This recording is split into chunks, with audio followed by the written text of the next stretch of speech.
Nous poursuivons nos travaux d'enquête sur les modalités du contrôle par l'État et de la prévention des violences dans les établissements scolaires en recevant Madame Elisabeth Guigou, ancienne garde des Sceaux, ministre de la Justice. Votre audition nous a paru nécessaire à double titre. D'une part, votre expérience en tant qu'ancienne ministre de la Justice nous permettra de mieux appréhender la manière dont a pu évoluer au cours du temps la prise en compte par l'institution judiciaire des violences sexuelles en milieu scolaire. D'autre part, lors de la séance de questions du gouvernement du 18 février dernier, le Premier ministre François Bayrou a indiqué que le procureur général de Pau avait tenu la chancellerie informée de l'affaire dite Caricart. Il a par ailleurs précisé, je le cite, « La ministre de la Justice était Elisabeth Guigou et je ne peux imaginer qu'elle n'ait pas tenu compte d'un signalement aussi grave émis par le procureur général. » À cet égard, il nous a donc semblé utile de recueillir votre témoignage et votre éclairage sur le cas particulier évoqué. Je précise que cette réunion est diffusée en direct sur le site de l'Assemblée nationale, puis il sera consultable en vidéo. Elle fera également l'objet d'un compte-rendu écrit qui sera publié. Notre échange prendra la forme de questions et de réponses. Je vous poserai les premières questions, puis je donnerai la parole à nos rapporteurs, Mme Violette Spilbou et M. Paul Vannier.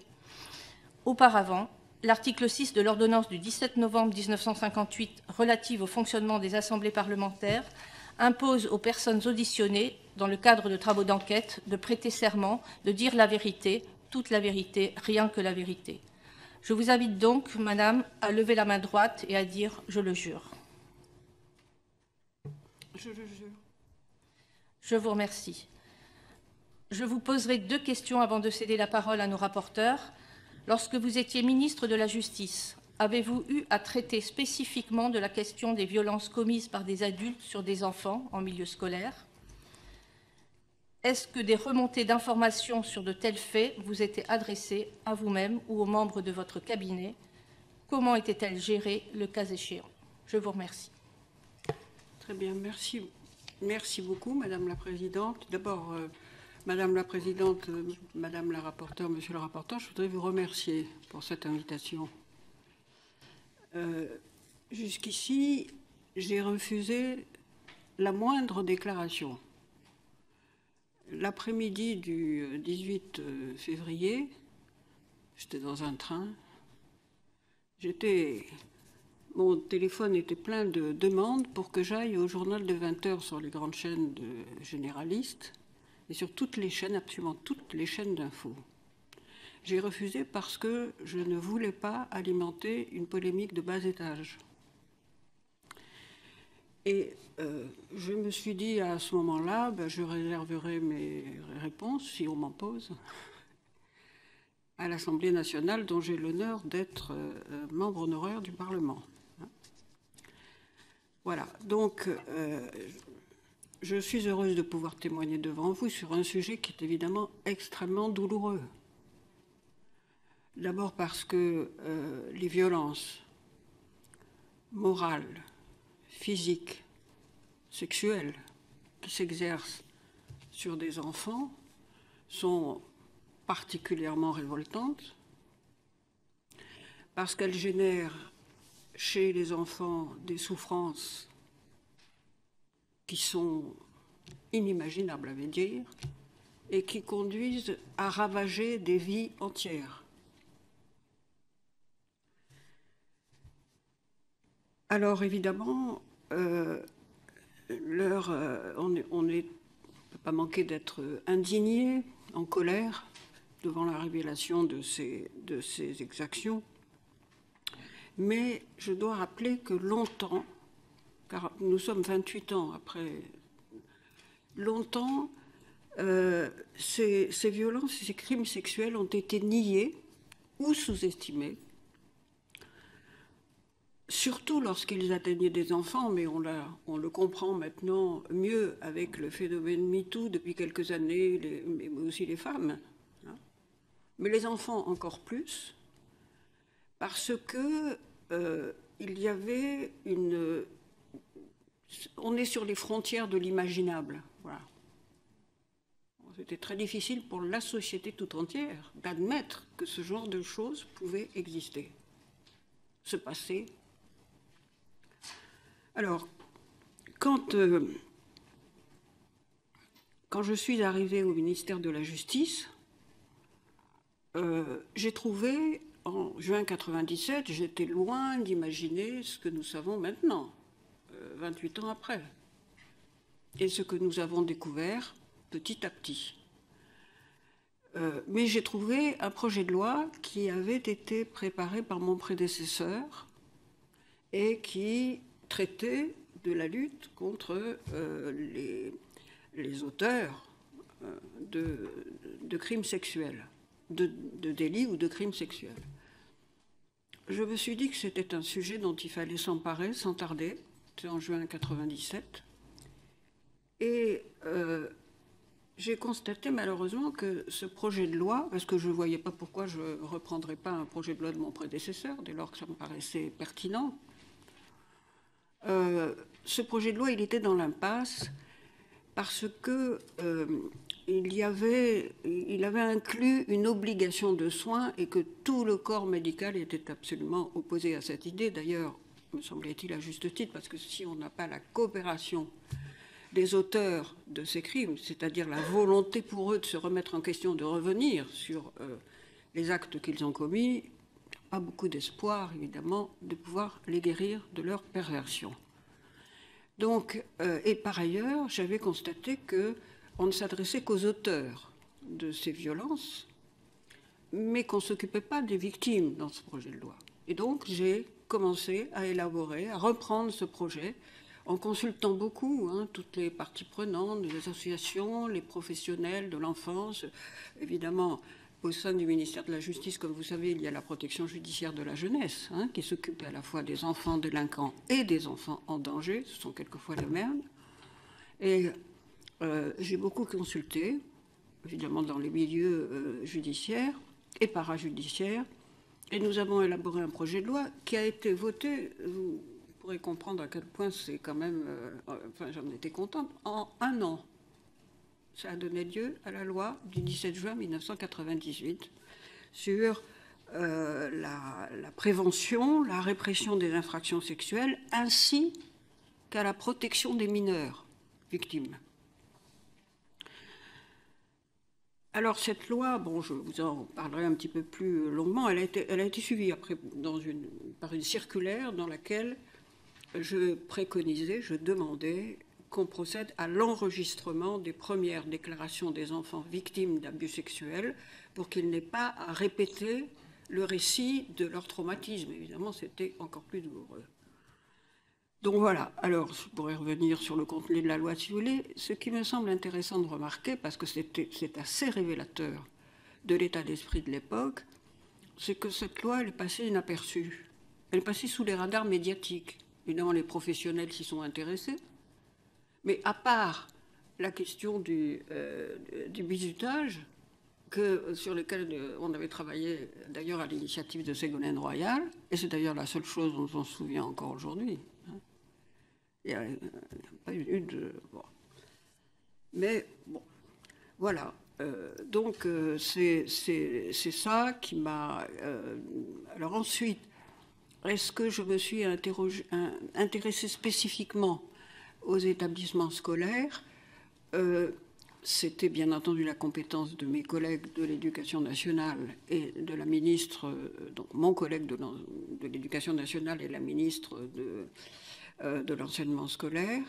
Mais je dois souligner une autre chose, c'est qu'au sein du gouvernement, tous les ministres qui pouvaient être compétents sur les violences sur les enfants se parlaient beaucoup.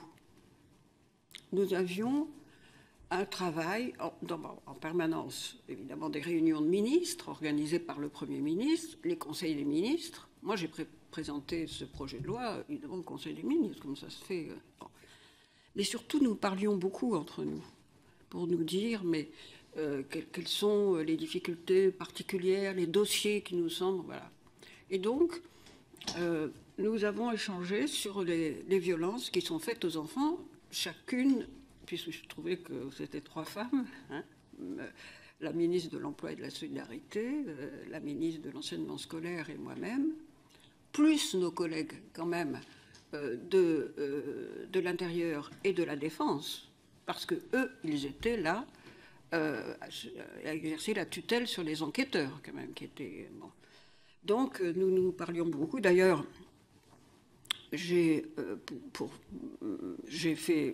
organisé à la chancellerie la première, je crois que c'est la seule réunion interministérielle de ministres sur ce sujet. Bon. Donc voilà, alors mes collègues n'interféraient pas sur mes compétences. Tout le monde avait compris que je ne parlais pas des affaires dont nous étions saisis, parce que nous avions décidé que nous n'interviendrions pas de toute façon, et puis parce que lorsque je recevais des informations, quand je les recevais, elles étaient couvertes par le secret de l'instruction et le secret professionnel me concernant. Et de la même façon, je n'avais pas interféré dans les décisions prises par mes collègues. Mais il est arrivé souvent que nous ayons des inspections conjointes, notamment entre l'inspection générale de la justice, qui était sous mon autorité, et l'IGAS, l'inspection générale des affaires sociales, qui était pilotée par Madame Aubry à ce moment-là. Donc voilà comment on travaillait à l'époque. Je vais maintenant, merci beaucoup, je vais passer la parole au rapporteur. Oui, il faudrait que vous éteigniez votre micro, Madame Spilbou. Oui, merci Madame la Ministre.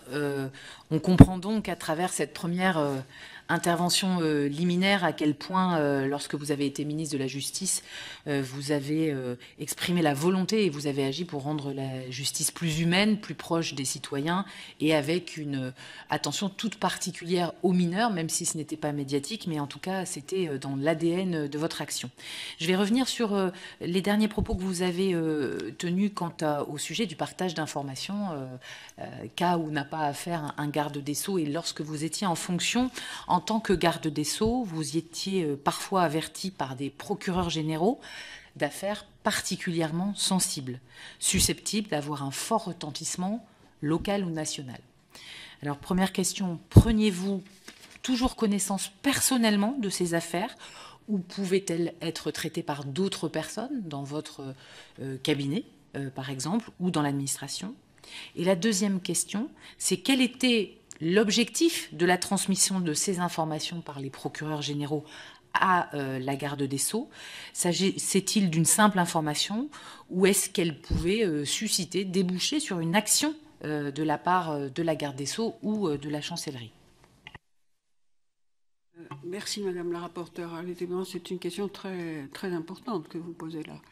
Quand je suis arrivée au ministère, j'ai dit tout de suite, ce ministère ne sera plus le ministère des Affaires, il sera le ministère du droit.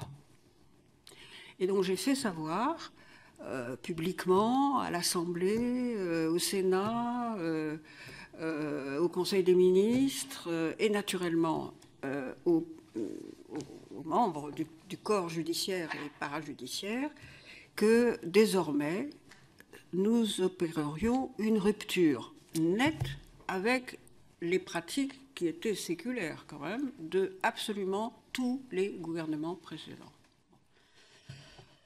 Il y a eu beaucoup de scepticisme à l'époque, beaucoup d'opposition aussi, y compris dans le groupe politique dont j'étais issue. C'est pas, on n'imaginait pas qu'une politique pénale puisse être menée sans que le garde des Sceaux donne des instructions sur les affaires individuelles. Donc j'ai bien indiqué qu'il ne s'agissait pas pour moi de me priver, au nom du gouvernement, de mener une politique pénale. Nous sommes dans un système d'opportunité des poursuites et pas d'automaticité des poursuites en France, contrairement à quelques autres pays européens, et que je pouvais très bien mener cette politique pénale par le biais de circulaires de politique générale qui seraient envoyées à tous les procureurs généraux. Et d'ailleurs, je réunissais les procureurs généraux à la chancellerie régulièrement pour les tenir informés de mes projets de loi, qui étaient nombreux, du droit du sol jusqu'à la loi à présomption d'innocence. Bon. Mais pour les tenir au courant, pour les interroger sur le vécu des juridictions et des cours d'appel, et pour avoir un dialogue qui me paraissait tout à fait normal. Donc il ne s'agissait pas de couper le cordon, comme on l'a dit à l'époque, expression parfaitement inadaptée à mes yeux, mais simplement que chacun reste dans son rôle. Alors évidemment, il y a eu beaucoup de réticences. Vous voyez, qu'est-ce qui est resté dans l'imaginaire collectif de notre nation? C'est, depuis des siècles, c'est Saint-Louis sous son chêne en train de rendre la justice directement, le roi de France. Bon. Donc, voilà. Alors, cette pratique s'était installée. Quand je suis arrivée, d'ailleurs, il y avait un épisode assez rocambolesque, puisque mon prédécesseur avait envoyé chercher par un hélicoptère, dans l'Himalaya, un procureur qui était chargé, qui faisait du trekking dans l'Himalaya, et qui était chargé d'un dossier qui concernait l'épouse d'un élu influent de la majorité, enfin de l'opposition, enfin, de ce qui était devenu l'opposition, enfin. Bon, évidemment, ça avait défrayé la chronique, tout le monde avait fait des gorges chaudes, mais ça vous disait bien à quel point ça pouvait se faire sans aucun scrupule, ce genre de choses. Engager les moyens de la République pour aller chercher quand même... bon. Alors, donc moi j'ai décidé, c'était une révolution, c'est vrai, j'ai décidé de couper avec ça. D'ailleurs, c'était un engagement qui avait été pris par le Premier ministre devant le Parlement, dans la déclaration de politique générale. Hein. Et donc, voilà. Alors, moi je crois surtout que cette réforme, elle était indispensable pour supprimer totalement les pressions de toutes sortes qui pouvaient venir des politiques exécutifs, législatifs, nationaux, locaux, mais aussi des milieux économiques, enfin de toutes sortes, qui pouvaient s'exercer sur la justice. Et pourquoi il me semblait que c'était absolument fondamental?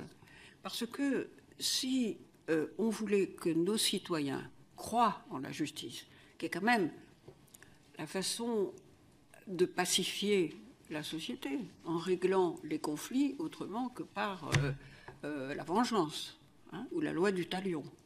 Il me semblait indispensable que les citoyens, nos citoyens, croient en l'impartialité de la justice et croient que l'on sera jugé de la même façon selon que l'on est puissant ou misérable. Donc l'impartialité. Voilà. À partir de là, cette réforme, elle a donné lieu à beaucoup de textes. Si vous voulez, je vais revenir pas seulement sur l'interdiction de ces instructions individuelles, c'était toute une architecture institutionnelle qui avait été élaborée, consultée avec votée par le Parlement, puisque dans les mêmes termes, l'Assemblée nationale et le Sénat avaient voté une réforme constitutionnelle qui préconisait un avis conforme du Conseil supérieur de la magistrature sur les nominations des procureurs et des procureurs généraux, comme c'était le cas pour les magistrats du siège, mais qui modifiait aussi par une loi organique le statut des magistrats du parquet, et qui enfin, par une loi ordinaire, interdisait les instructions individuelles. C'est cet échafaudage institutionnel, cette architecture institutionnelle qui avait été voté, encore une fois, par les deux assemblées. Le président de la République avait convoqué le Congrès et 10 jours avant la réunion du Congrès, elle a été annulée. Donc l'architecture institutionnelle s'est effondrée et il a fallu attendre une loi présentée par Madame Taubira et votée par le Parlement en 2013 pour que l'interdiction des instructions individuelles devienne maintenant la loi. Je dois dire que la pratique s'est quand même instaurée. Moi, je n'ai fait aucune dérogation à ce principe-là. Au début, on pouvait recevoir de la part des parquets des notes, ces fameux rapports sur lesquels je vais revenir, disant sauf avis contraire de votre part, nous avons l'intention de interdiction de répondre à mon cabinet et à l'administration. Donc, on avait fini par faire accepter ça. Mais d'ailleurs, certains de mes prédécesseurs avaient commencé dans la pratique. Hein. Ça a été continué un peu ensuite. Il y a eu quelques écarts, des embardés. Après, pendant... Voilà. Mais après, vous aviez une deuxième question, madame? Oui. Oui, donc ce que vous nous expliquez à travers l'intention que vous aviez, qui a été un petit peu bridée, mais en tout cas dans la pratique, même si vous receviez donc des informations par des procureurs généraux qui avaient l'habitude de s'adresser au ministre et qui, directement ou indirectement, vous demandaient votre avis, vous nous expliquez qu'en fonction, entre 97 et 2000, vous ne répondiez pas et vous ne donniez aucune instruction. Oui. Permettez de vous couper. Comment ça se passait concrètement? Parce que j'avais institué, j'avais été très clair sur le circuit. Ces rapports, ils étaient adressés, vous avez pu le voir dans les documents, Madame le garde des Sceaux, Direction des affaires criminelles et des grâces, sous-direction, bureau. Bon. Donc, j'avais demandé à ce que les rapports arrivent directement à la Direction des affaires criminelles et des grâces. C'était le directeur qui était chargé d'apprécier si oui ou non ces rapports méritaient d'être portés à mon attention, c'est-à-dire d'être envoyés ou communiqués, ou bien dont la teneur était communiquée aux membres de mon cabinet. Voilà, c'est comme ça que ça se passait. Je n'ai plus, autrement que dans les rencontres dans les juridictions, ou les rencontres que nous avions, il n'y avait pas de ce lien direct. J'ai voulu, et ce circuit, c'était très important qu'il soit respecté. Voilà. Oui, pardon.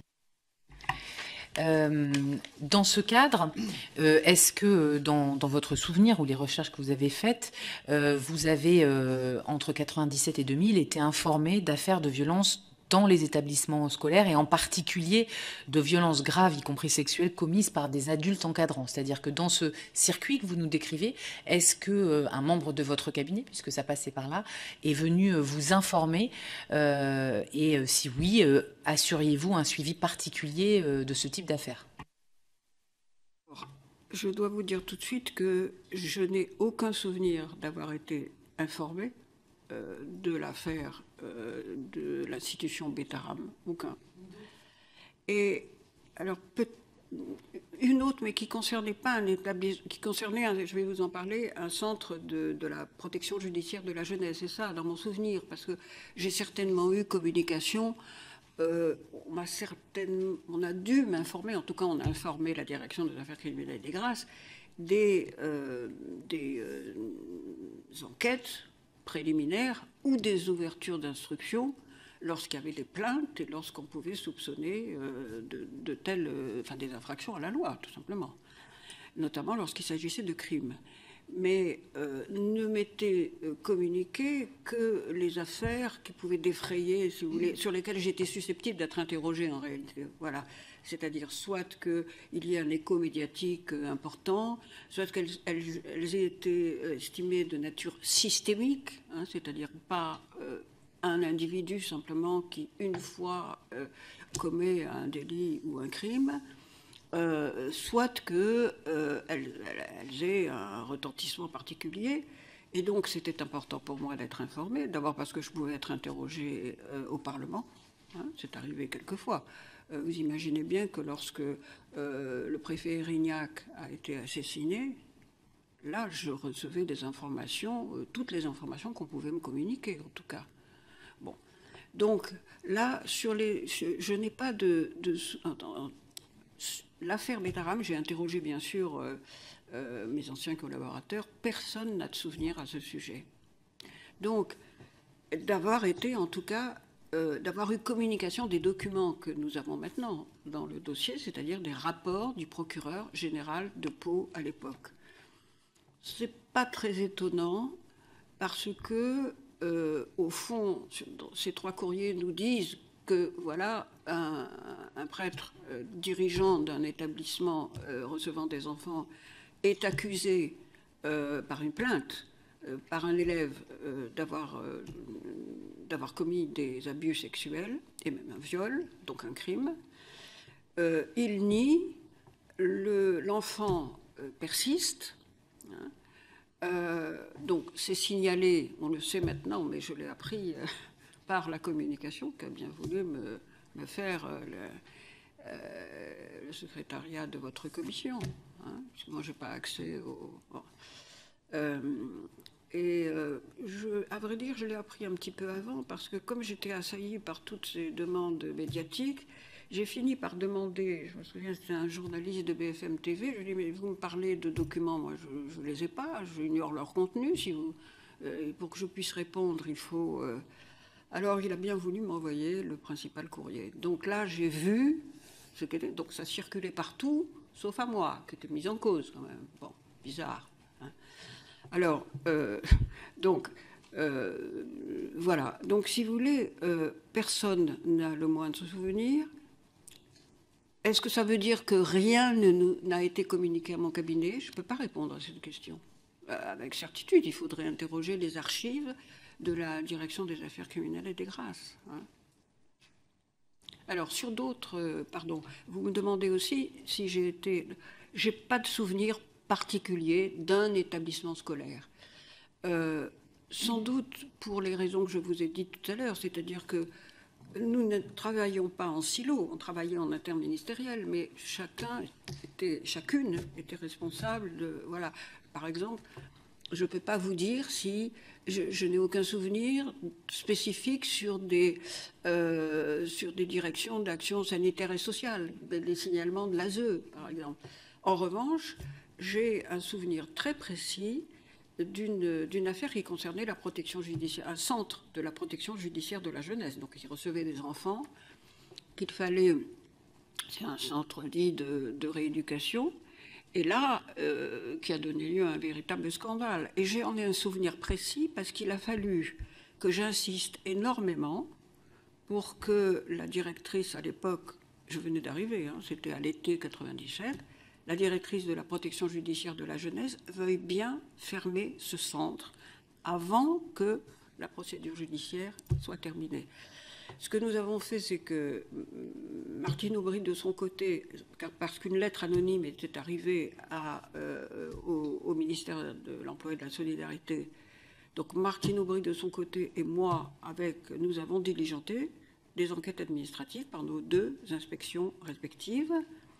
Et ces enquêtes ont très vite montré que le directeur de ce centre, qui était un ancien cadre d'ailleurs de la protection judiciaire de la jeunesse, avait une attitude absolument, en dehors d'être accusé par un enfant au départ, puis par d'autres ensuite, il avait imaginé de rééduquer ses enfants par le luxe. Alors il avait construit un réseau de relations inouïes. Enfin, on amenait dans ce centre des personnes extraordinairement connues, hein. Alors, les rééduquer par le luxe, c'était les loger, et lui aussi, d'ailleurs, puisqu'il avait un appartement de fonction, dans quelque chose qui était comme un hôtel 4 étoiles, les emmener au Club Méditerranée, dans des restaurants de luxe à Paris, sous prétexte de leur apprendre l'autonomie, vous voyez, et aussi au Lido. Je ne vois pas bien, moi, comment... Enfin, et donc, on a découvert ça à travers nos deux inspections, mais il a fallu que j'insiste énormément. Pourquoi? Parce que ce monsieur s'était construit tout un réseau parmi des gens très puissants, hein, qui ne cherchaient pas spécialement à le protéger, mais vis-à-vis desquels il s'était construit une respectabilité. Voilà.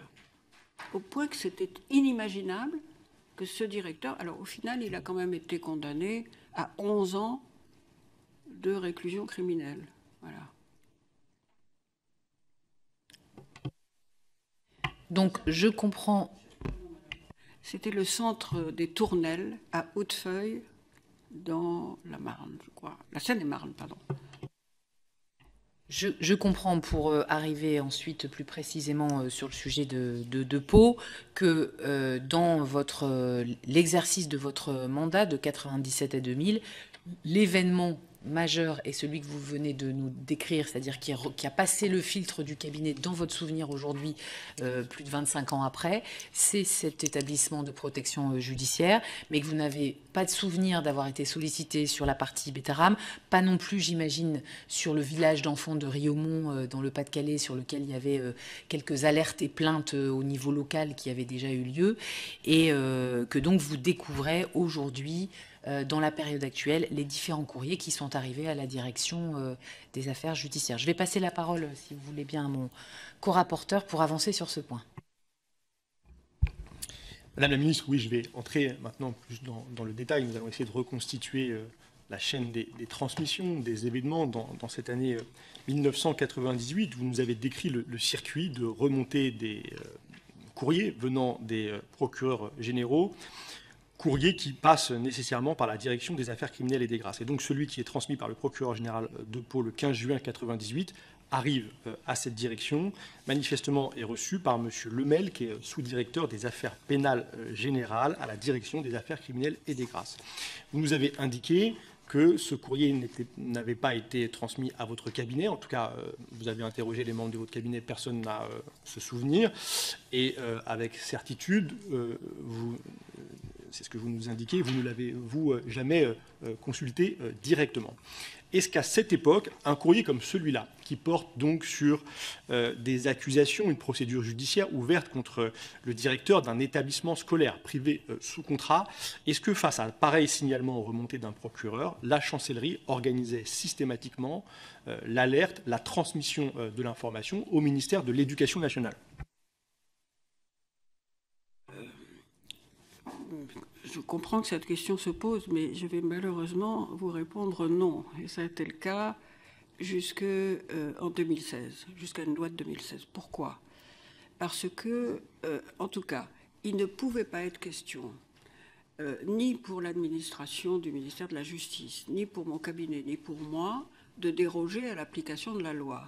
Et la loi nous imposait à la fois de respecter le secret professionnel, s'agissant de moi, le secret de l'instruction s'agissant des magistrats, et la présomption d'innocence sur laquelle j'avais commencé aussi à travailler. Donc je n'allais pas, moi, quelques mois avant de présenter ce texte important, présomption d'innocence et les droits des victimes, hein, toujours l'équilibre. Je n'allais pas certainement, de toute façon, puis j'ai toujours considéré que les ministres, en premier lieu, particulièrement le garde des Sceaux, devaient absolument respecter la loi. Donc c'était interdit. Alors, interdiction de communiquer ces documents. D'ailleurs, vous savez qu'il n'y a pas si longtemps que ça, un ancien garde des Sceaux a été condamné par la Cour de justice de la République pour justement avoir transmis à un tiers un document qui était couvert par le secret professionnel. Alors c'est vrai que ceci a été assoupli en 2016, donc j'ai pris connaissance de ça à l'occasion de cette invitation que vous me faites. J'ai recherché comment ça avait évolué et j'ai vu que dans cette loi de 2016, Madame Taubira à l'époque et Madame Vallaud-Belkacem avaient ensemble annoncé que dorénavant il pouvait y avoir, dans certaines conditions, Madame Taubira insistait sur le respect de la présomption d'innocence, il pouvait y avoir communication du ministère de la Justice au ministère de l'Éducation nationale d'informations concernant des enquêtes préliminaires. Voilà. Et simplement, je constate aussi, parce que j'ai relu le texte de la loi, c'est devenu l'article 11.2 du Code de procédure pénale, hein, qui a été donc ajouté à l'article 11 du Code de procédure pénale sur le secret professionnel de l'instruction, et qui me semble avoir beaucoup atténué les premières annonces, parce que ce texte, il est passé devant le Conseil d'État, il a été extraordinairement scruté, d'après ce que j'ai appris. Il y avait aussi une menace de censure du Conseil constitutionnel, quand même, hein, parce que c'est un grand principe. Bon.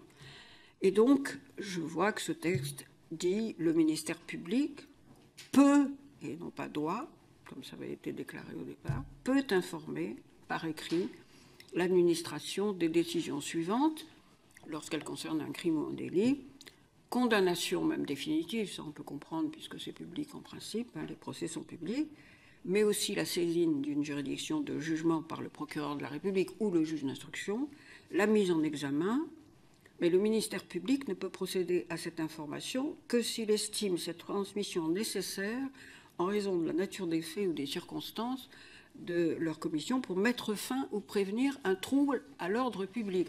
Vous voyez un peu les précautions qui sont prises dans la rédaction définitive de la loi. Et puis, il y a l'obligation d'informer les personnes concernées, et seulement les personnes concernées, c'est-à-dire la personne qui est visée. Donc, non, je n'aurais pas... Si j'avais reçu, par exemple, cette communication de ces courriers que nous connaissons maintenant, eh ben, je ne les aurais pas transmis à ma collègue. Voilà. Je me permets de préciser encore la question. Vous n'auriez pas transmis cette information à votre collègue de l'Éducation nationale parce que le droit, à l'époque, ne vous le permettait pas, quand bien même, dans ce courrier du procureur général, est précisé que le plaignant, cet enfant qui avait été agressé et qui s'exprime en 1998, évoque d'autres faits susceptibles d'avoir été commis par des enseignants religieux sur divers élèves.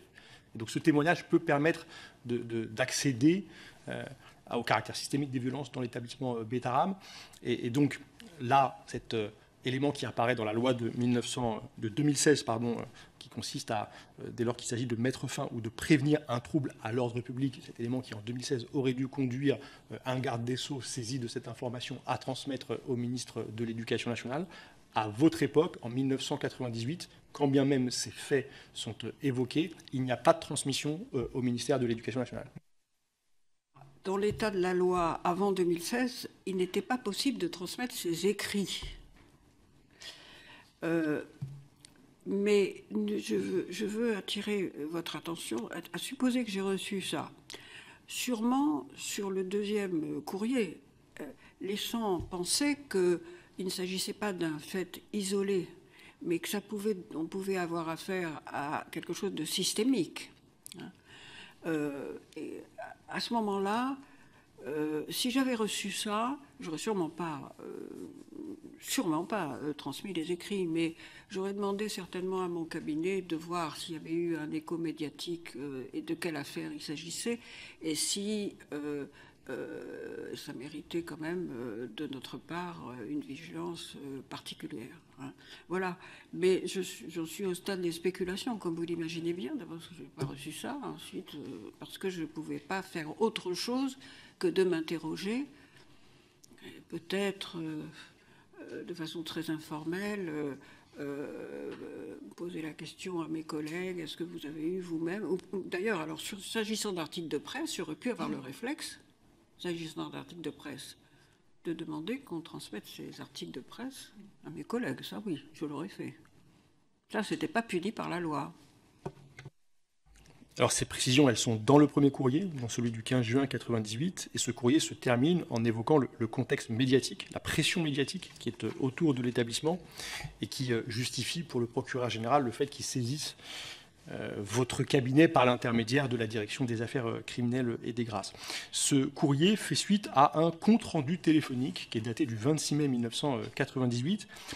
Alors, est-ce que c'est ce type d'échange téléphonique entre un procureur général et M. Lemel, qui, je le redis, à l'époque le sous-directeur des affaires pénales générales, est-ce que ces comptes rendus téléphoniques sont fréquents? Ils sont, quand ils ont lieu, à l'initiative de qui? Des procureurs généraux ou de ceux hauts fonctionnaires de la chancellerie? Je ne sais pas exactement qui a pris cette initiative, j'en sais rien, parce que je ne connais même pas. Mais ça ne me paraît pas anormal, il me paraît même logique que le procureur général de l'époque, voyant des articles de presse, et puis s'agissant du père Caricart, quand même, qui était mis en cause par cet enfant, de façon grave, hein, l'accusation de viol, et dans des circonstances ignobles. Bon. Il ne me paraît pas... Et M. Caricart étant une importante figure du milieu locale. Tous ces gens se connaissaient quand même, se fréquentaient, parce que l'institution, donc il ne me paraît pas du tout anormal qu'il ait le jour même alerté son correspondant à la direction des affaires criminelles et des grâces. Ça fait partie de son... Moi, je n'étais pas allée jusqu'à dire faites-le par des écrits. Je préférais que ce soit fait par écrit, hein, quand même. Enfin, voilà. Dans l'urgence, au cas où prenez des proportions. Parce qu'il ne s'agissait pas simplement pour moi, quand je réclamais ces informations que j'avais ou que je n'avais pas, c'est pas simplement de pouvoir réagir, mais de pouvoir nourrir aussi notre réflexion sur les projets de loi en cours.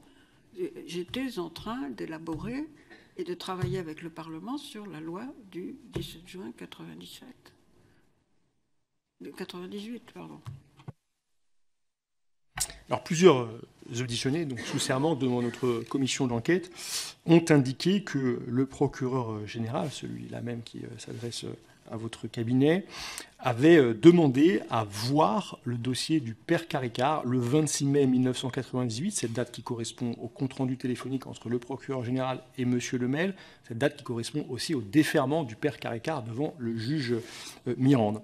C'est un fait très inhabituel, c'est même hors procédure qu'un procureur général demande à ce stade de la procédure d'accéder au dossier de celui qui est présenté devant un juge d'instruction.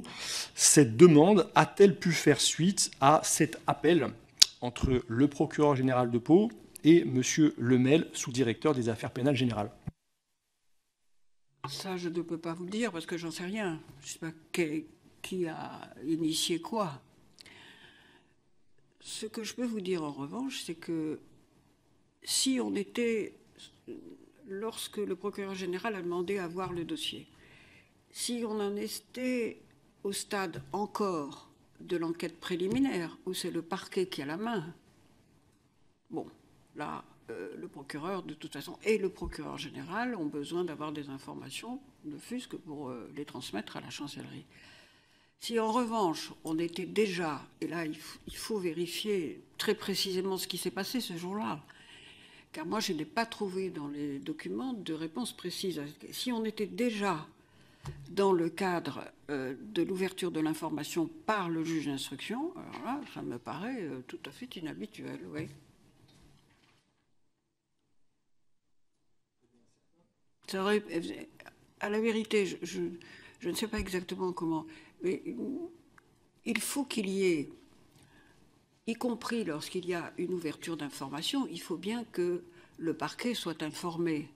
Mais ce qui me paraît normal, c'est que ce soit le procureur qui est chargé de l'action publique, ce n'est pas le procureur général, hein, en principe, que le procureur de la République demande au juge d'instruction ce qu'il peut lui dire pour information.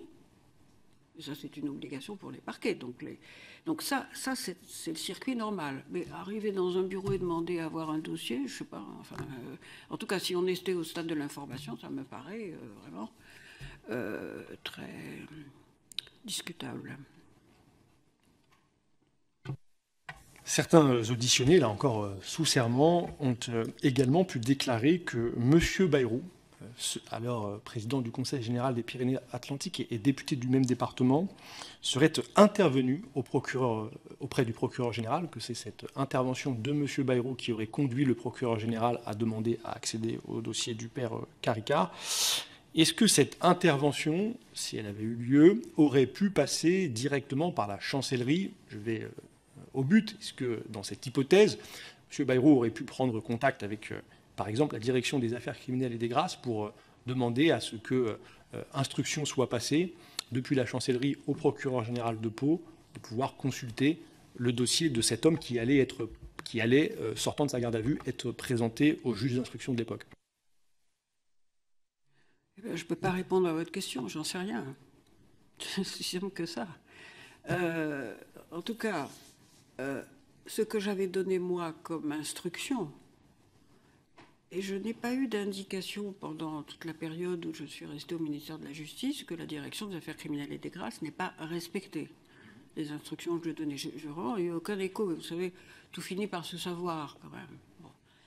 Donc, voilà, je ne peux pas imaginer que cette chose se soit produite. J'imagine que si il y avait eu une tentative de pouvoir entrer en contact avec le directeur, voire le sous-directeur, bon, ils auraient certainement respecté mes instructions. Je veux dire, je peux pas.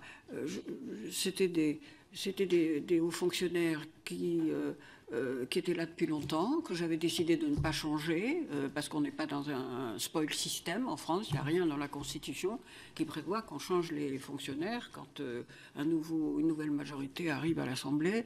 Donc voilà, moi je me refuse à faire le procès rétrospectif de ces deux hauts fonctionnaires, et j'en sais rien, je ne sais pas du tout. Je ne peux pas répondre à votre question. Seul le principal intéressé pourrait.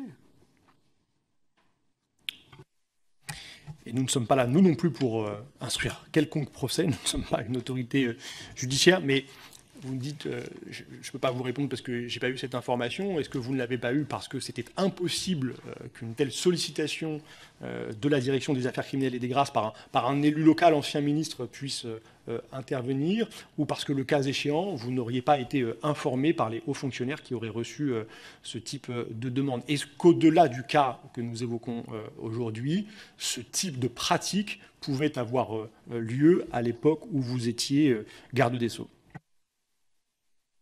Si en tout cas elles ont eu lieu, aussi certains, moi je n'en ai pas eu connaissance. Voilà ce que je peux vous dire. Très bien. Ce même courrier évoque, et je l'ai dit, ce même courrier du procureur général daté du 15 juin 1998, des faits dénoncés par un plaignant qui, entendu par les services d'enquête, évoquent d'autres faits susceptibles d'avoir été commis par des enseignants religieux sur divers élèves. C'est donc une alerte extrêmement importante. Vous nous avez indiqué pourquoi est-ce que, en tout cas au niveau de la chancellerie, cette alerte ne pouvait pas être transmise au ministère de l'Éducation nationale. Mais le procureur général, lui, à l'époque, à Pau, avait-il les moyens, l'obligation, l'instruction de transmettre cette information aux autorités académiques locales?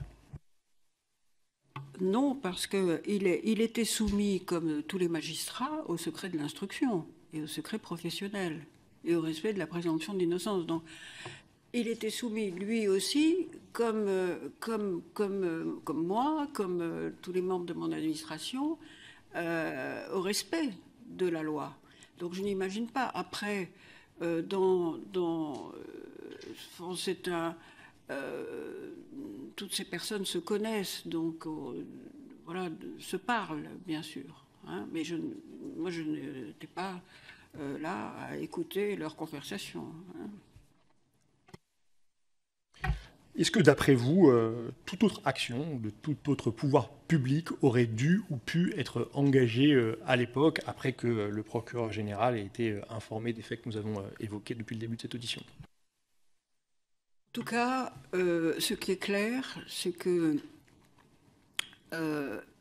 il eût été vraiment bien préférable qu'il y ait une prise de conscience beaucoup plus précoce que ça n'a été le cas, à la fois de l'ampleur quand même de ces exactions, parce qu'on n'en avait aucune idée, et de la gravité, et du fait que systématiquement, on ne croyait pas les enfants. Voilà. Donc, il y a quelque chose de vertigineux là-dedans, quand même. Et moi, j'ai réagi par rapport... D'abord parce que je me souviens d'avoir été sidérée. Je crois que c'est très juste de parler de sidération. Je me souviens d'avoir été sidérée quand on m'a appris que 80% des crimes et abus sexuels, mais on n'imaginait pas qu'ils soient aussi nombreux, mais en tout cas... 80% étaient commis à l'intérieur des familles. Ça reste vrai, hein. Mais bon, et donc à l'époque, on n'imaginait pas du tout que ça puisse se produire. Un établissement comme ça était probablement, considéré comme digne de. Bon. À l'époque, je rappelle aussi que les châtiments corporels n'étaient pas interdits. Hein. Il y avait des martinets dans les familles. Moi, je me souviens, quand j'ai été élue en Seine-Saint-Denis, mais au début des années 2000, je rencontrais mes électeurs, comme chacun fait, comme vous faites, dans les permanences, dans les marchés, etc., qui me disaient « Mais comment voulez-vous qu'on éduque nos enfants si on ne peut pas les corriger, leur donner des gifles ?» Alors, il faut faire la différence entre les châtiments corporels, qui pouvaient être, on a découvert, étaient gravissimes quand même, hein, à Bétarame, et puis les abus sexuels et les crimes sexuels. Ça, c'est encore autre chose. Et je crois qu'il faut bien quand même séparer les deux dans l'appréciation qu'on peut porter sur ces actes.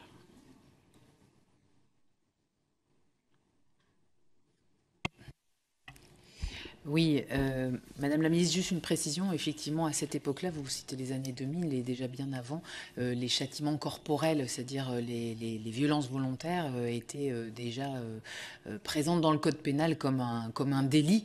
Après, il y avait des usages, certainement de certains parents, de certains enseignants.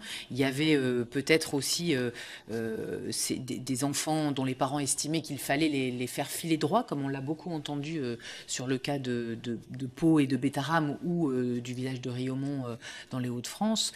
En revanche, cela cachait bien souvent des violences bien plus graves. Donc peut-être ma dernière question, vous avez indiqué avoir eu connaissance des 3 courriers qui sont donc le fruit de la procédure que vous avez souhaitée très indépendante entre les parquets et la garde des Sceaux, des courriers écrits par le procureur général avec un certain nombre de détails sur une affaire qui a une importance médiatique et qui concerne des potentielles violences sexuelles et qui est adressée par le circuit que vous avez décidé à la direction des affaires criminelles et des grâces et qui donc, semble-t-il, n'a pas passé ce filtre jusqu'à votre cabinet et à vous-même.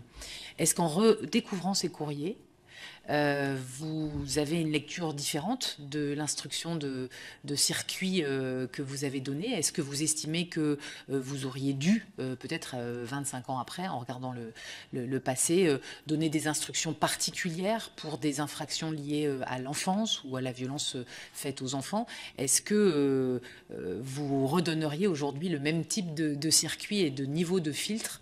Voilà, est-ce que vous regardez le passé avec un regret que vous n'ayez pas été informé de ça? Vous en auriez fait quelque chose de différent?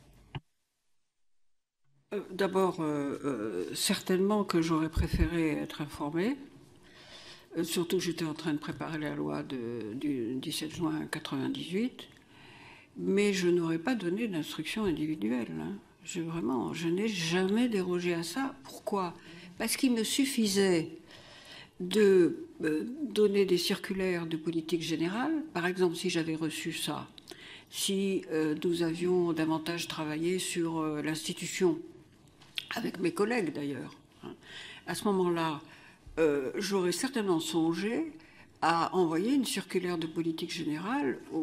C'est comme ça que j'aurais procédé à tous les procureurs généraux pour leur dire « mais soyez particulièrement attentifs ». Et voilà ce que je prévois de présenter au Parlement, c'est-à-dire d'abord pour croire les enfants, de pouvoir installer ces unités médico-judiciaires pour recueillir la parole des enfants en danger.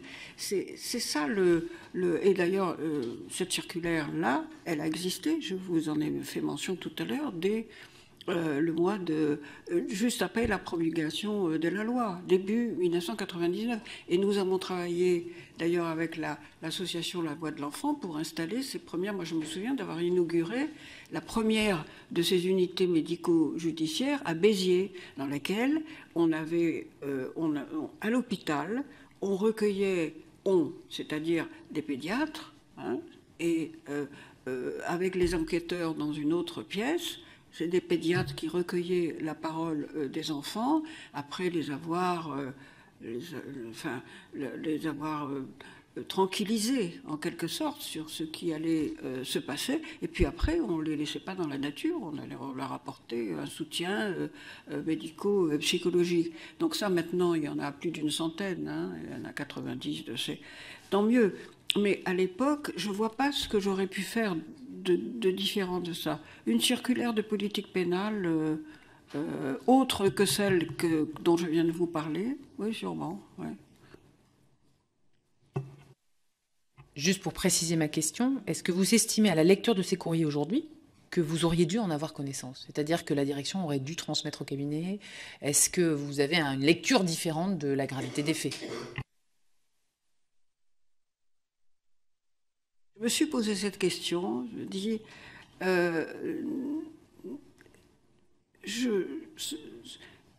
ce que je crois, c'est que si la procédure avait pu aller à son terme, c'est-à-dire si l'action pénale n'avait pas été interrompue par le suicide du père Caricart, au fond, il s'est suicidé après avoir refusé de comparaître à nouveau devant le juge d'instruction à l'occasion de la deuxième plainte. Voilà. Jusque-là, le père Caricart, qui d'ailleurs était en liberté sous contrôle judiciaire et qui était à Rome, enfin peu importe, il était sous contrôle judiciaire, le père Caricart avait toujours nié. Et donc c'est quand cette deuxième plainte est arrivée qu'il a déclaré à son avocat ne pas pouvoir le supporter et qu'il s'est suicidé, qu'on a retrouvé son corps dans le Tibre. Si l'action pénale avait pu suivre son cours, à ce moment-là, on aurait probablement... voilà, je pense que j'aurais été informée à ce moment-là. Voilà. Mais ça s'est brutalement interrompu. Et il n'y avait pas... C'est pas que je veuille dédouaner les fonctionnaires de mon administration, mais je ne peux pas imaginer qu'il n'ait pas... Et pourtant, j'avais un désaccord, ça s'est su après, sur la façon de procéder avec le sous-directeur en question, mais... C'est un excellent magistrat qui a fait une très belle carrière après. Enfin, voilà. Et je suis persuadée que pendant le temps où le directeur lui-même, car c'est quand même le directeur qui décidait de la transmission au cabinet, hein, il donnait le directeur lui-même, le sous-directeur, n'aurait pas, si ça s'était poursuivi, je pense que j'aurais reçu communication. Voilà. Et moi, j'ai aussi une dernière question. Madame la ministre, vous avez commencé cette audition en évoquant ce que vous avez qualifié de polémique de bas étage, faisant référence à certains des propos que le Premier ministre a pu tenir à l'Assemblée nationale. Pourquoi avez-vous qualifié ainsi ces déclarations vous concernant? Que voulez-vous dire, plus précisément peut-être, à travers cette expression? Alors, je n'ai pas voulu entrer dans la polémique, je ne vais pas y entrer aujourd'hui. Voilà. Je ne sais pas ce qui a pu conduire le Premier ministre à, comme ça, 28 ans après. Bon. Donc, vous allez l'interroger, de toute façon, il vous répondra. Moi, je n'ai pas envie de spéculer là-dessus. Je pense que... voilà.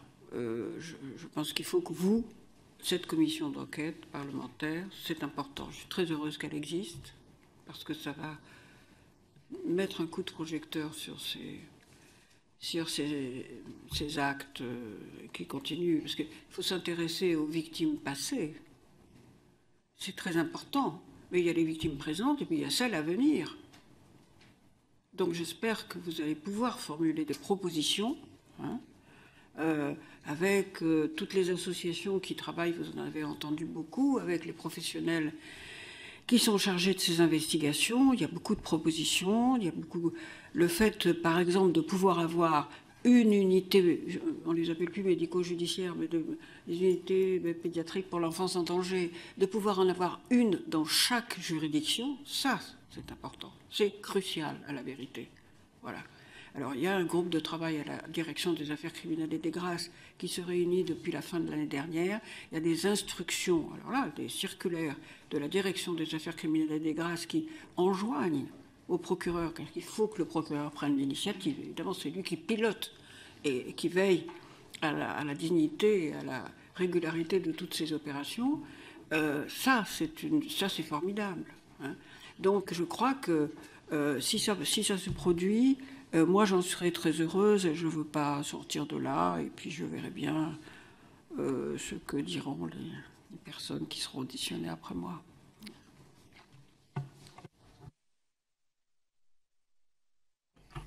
Merci, Madame la Ministre. Nous vous remercions pour vos réponses très très détaillée et très franche.